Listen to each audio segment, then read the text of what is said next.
link here, so you want it to start Yeah, to I'm like right saying away. my speech like while the pictures are Okay. going, and then So- just like stop it when it says the end. Right, and as soon as, hold on. As soon as you start, you want me to start it? Yeah. Okay. Gotta get it moved over.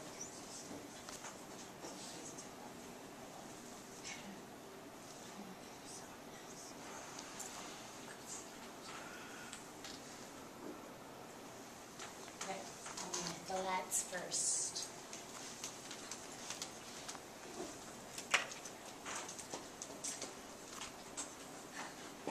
Alright, go for it. Hi, my name is Kristen. I think investing yourself in something is being committed to it. When you invest in something, you have a passion for it and you make sacrifices for it. One thing I invest in is my camp. Every summer for 3 weeks I go to Camp Ogichi Daa Kwe in International Falls, Minnesota with my friend Aida. One day I would like to become an LDAC at my camp and then a counselor. This year will be my 3rd year going. I'm so excited for next year because I will be an LDAC. An LDAC is a position at my camp where you go for 4 weeks instead of 3. Also, when you're an LDAC, you go on a special canoe trip before all the other campers arrive. I first heard about my camp from Aida. The camp I go to has another camp across the lake from it called Kuchaching. Kuch is the boys' camp where Aida's brother went. I have made a lot of progress since I started going to this camp. Before I started, I would have never dreamed of camping and surviving in the wilderness. I now know how to do and accomplish a lot more things that I couldn't before.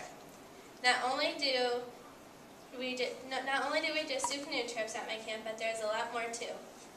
When you get to the camp after an hour flight and a long 5-hour bus ride, you get assigned to your cabin. There are so many fun and great activities to do there. There is swimming, sailing, tubing, rock climbing, and water skiing, all the way to guitar, archery, Indian crafts, cooking, and singing. During the day is when you do your activities, but at night is when we have a fun event. Some of the events are a talent show, friendship dance, movie night, council fire, and many other ones. After your first week there, you get prepared to go on an 11-day canoe trip in the Canadian wilderness. To get prepared to go on your 11-day canoe trip, you have to pack your sleeping bag and 3 other outfits. Not only do you just pack your clothes, but you need to pack your tents, food, and tools to survive. When you leave for the 11-day canoe trip, you get together with your group and counselors and get on the bus. The bus then takes you on a long ride across the border and into the wild. Right when you get to your destination, you get your canoes, wanagans, and Duluth packs ready to end in the water. Wanagans are what we put our food and cooking utilities, and Duluth packs are what we put our clothes, sleeping bags, and tents in. After we get all that in the water, we start paddling for a long time till we reach our first campsite.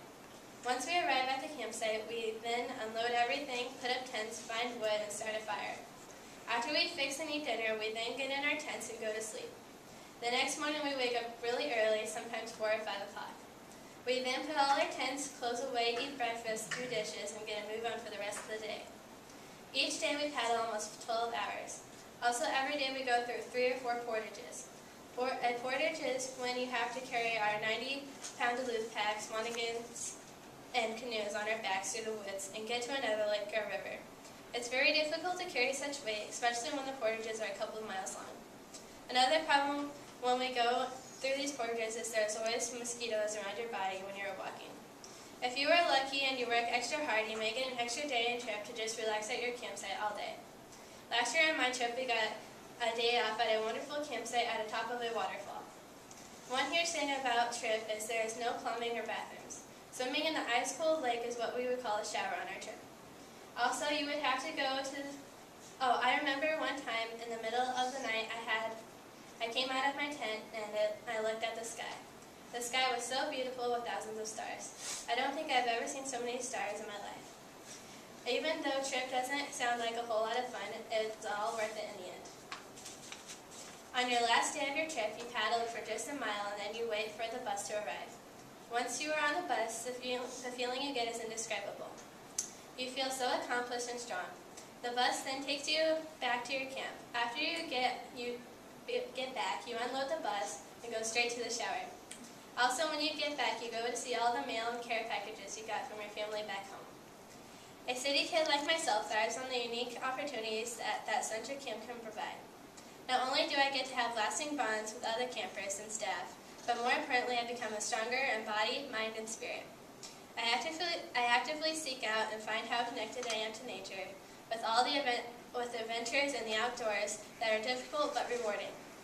Writing about Camp Ogichi and the great times I have had there helps me realize how fortunate I am to have the opportunity to once again return for the 3 weeks this summer. I appreciate how hard my dad works to give me the advantage he never got when he was young. Each time I return home, I feel older and wiser. My family listens to all the stories of what I did and are really impressed with my confidence and independence. I believe my experiences at Camp Ogichi will be beneficial to me always.